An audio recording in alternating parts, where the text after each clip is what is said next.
Қайырлы күн баршаларыңызға. Бүгін 4-ші сабағымызды жалғастырамыз. Пешечный окончание дейді, пешкімен қалай дұрыс ойнаймыз. Білесіздер, әлемдегі ең мықты әлем чемпионы ол Магнус Карлсон. Магнус Карлсонды барлығы біледі. Эндшпильдің королі дейді, Эндшпильдің құдайы дейді. Былайша айтқанда, өте мықты талантты ойнаудың арқасында көптеген партияларын Эндшпильде жақсы ұта біледі. 100% ничейный позицияларды қалай ұтып кетеді таңғаласың. Сондықтан Эндшпильді жақсы білу керек міндетті түрде. Эндшпильден бастау керек сабақты. Кез келген жаңадан бастап жүрген ойыншылардың өзін Эндшпильден бастап үйреткен өте орынды болады. Ендеше жалғастырамыз. Мына алдарыңызда типичный позиция қарап тұрсыздар. Бұл жерде техникасын білмесеңіздер, оппозиция қалай дұрыс ойнау керек, бұл жерде ұтылып қалу ықтималдықтарыңыз өте жоғары.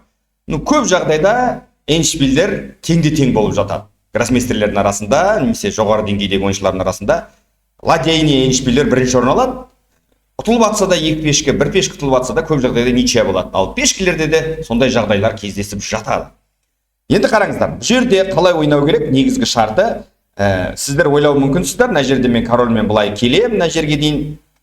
Олар мына жерге дейін келеді, сосын мен былай ойнаймын, ол былай ойнайды, мен былай ойнаймын, ол былай ойнайды, мен жібермеймін ғой деп ойлайсыздар. Қателесесіздер, оппозиция болады. Мысалға, давайте бірінші вариантты көрейік. Жаңадан примерно екінші, бірінші разрядқа дейінгі ойыншылар бұлар қалай жасайды? Олар бүйтеді. Корольмен алдыға жүреді, ойлайды, корольмен алдыға жүреді, бұлар жібермеймін деп ойлайды. Сосын осылай келеді, қарайсыздар. Оппозиция. Енді корольда екі вариант бар, либо былай жүру керек. Мен сосын на пешкіні барып жиып аламын да ферзьге шығарам деп ойлайды. Барлығы дұрыс, солай ойлайды. Давайте көрейік қалай болатын.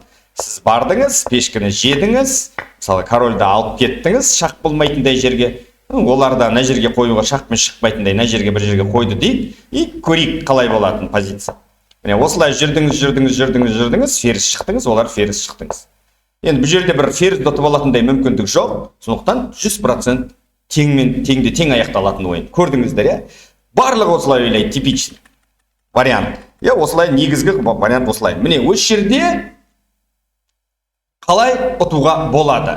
Міне осы жерде білу керек. Дәл осындай мына жағынан да жүрсеңізде дәл жаңағыдай болады. Пешкі былай жүреді. Мысалға сіз мына жаққа барса ұстап тұрасыз да. Бұл жерде не білу керек? Бұл жерде қаралардың жүрісі айтпақшы. Егер қаралар былай жүрсе, біз бағанағыдай былай баратын болсақ, біз жейміз, пешкі бірдей шығады. Ол вариант бізге көмектеспейді. Тең бізге керек емес. Онда былай жасайсыздар, қараңыздар.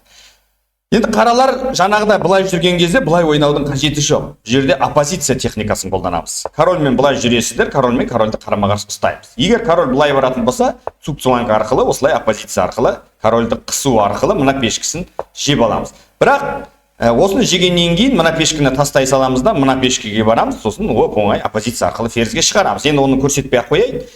Мынандай бір идея келу мүмкін қараларға. Жарайды, сен на пешкіні же, бірақ мен сені короліңді жібермеймін ғой деген сияқты техника болуы мүмкін. Көп жағдайда білесіздер, мына екеуі болмағанда мынандай шетке пешкі шықпайды. Король оны жібермейді, ничья 100%. Енді қараңыздар. Бұл жерде қалай жеңіске жетуге болады? Бұлай жүресіз, ол жібермеймін деп ойлайды. Дұрыс, барлығы дұрыс, жібермеймін деп ойлайды. Бірақ бұл жерде пешкімен бізде бір ход бар. Қараңыздар. Енді ол артқа кете алмайды, себебі ферзьге шығып кетем, амал жоқ, бұлай жүреді. Сол кезде корольмен шығарып алам. Менің мақсатым мына пешкіні саған бере салу. Сен амал жоқ соған барасың, себебі мен корольмен жүре алмайсың ғой, пешкі шығып кетеді. Ал мен мына пешкіні жеп алып, оңай сенің короліңді жібермей ферзьге шығып кетеді екен. Көрдіңіздер, дәл осы техниканы ұмытпаңыздар. Осы формула міндетті түрде білу керек. Енді корольмен былай жүретін болса, дәл солай на жағына қарай жүреміз. Король былай жүретін болса, ұзақ болып кетеді. Бағанағыдай наған барам дегенше менікі тез ферзьге шығып кетеді. Сол себепті бұлай жерде оппозиция техникасын қолдану арқылы осылай пешкіні ұтып алады екенбіз. Дәл солай мына жерде король алыста тұрған кезде мынаны барып жеп алуымызға болады. Немесе ол жерде оппозиция техникасын. Мына жерде король былай жүретін болса бірден ұтылады. Сондықтан пока король ұзақ болып тұрған кезде мынаны оңай жеп алып, алыста тұрған кезде ферзьге оңай шығарып аласыздар. Осы жерден пешкіні жүрмеу керек, абайлау керек, ничья болып кетеді. Тек қана корольмен бірінші кесіп аласыздар. Сосын пешкі оңай ферзьге шығады. Міне, осы жерде негізгі техника осы. Міне, көп жағдайда пешкіні жей берем деп ойламаңыздар. Үлкен қателік. Бірінші разрядтың балдары да көбісі осындай қателік жіберіп жатады. Енді қараңыздар. Бұл жерде мен тағы бір нені білу керек бұл жерде. Егер қараңыздар, қаралар қалай сізге егер қарсыласыңыз мықты болатын болса, ол сіздің король E2 жүрісіңізге король F8 ойнауы мүмкін. Иә? Осы жерде сіз мына пешкеге қарай шабам, мен тез жеңіске жетем деп ойлайтын болсаңыз, қателесіз, керісінше сіз оппозицияға түсіп боласыз. Енді мына жерде сізді жібермейді ешкім. Иә? Осылай тұра береді. Егер сіз артқа кететін болсаңыз, онда ұтылдым деп ойлай беріңіз. Керісінше дәл сол позиция бағана енді қаралар тұсқа ойнайды. Иә? Енді не істейміз сол жағдайда? Қараңыздар.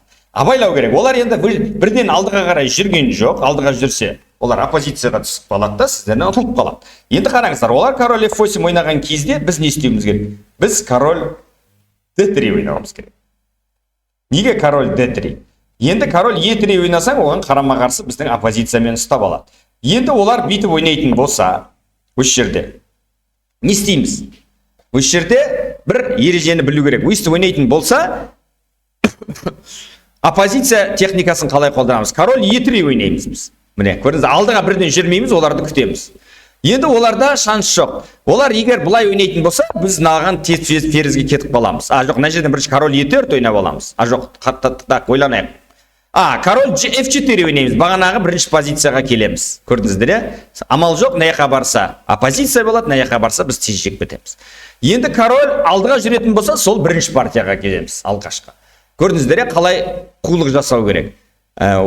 Осылай ойнаған кезде король E3 ойнаймыз. Егер бұлай ойнайтын болса, онда біз король E3 ойнаймыз, қайтадан оппозиция болады. Мында барса алғашқы позиция болады, мында барса сол алғашқы позициямызға қайтадан әкелдік. Бұлай жүрсе, бұлай оппозициямен ұтып кетеміз. Бұлай жүрсе, онда дәл солай и оппозициямен ұтып кетеміз. Міне, бұл жерде де қатты есептеу керек. Түсіндіңіздер деп ойлаймын. Бірден мына жерде бір қайталайық. Алдыға жүрген кезде олар король F8 ойнаса, онда король D3 ойнайсыздар.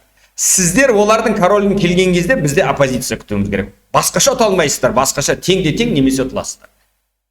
Дәл осылай король мына жаққа жүретін болса, онда король F3 ойнайсыздар. Бұлай король E3.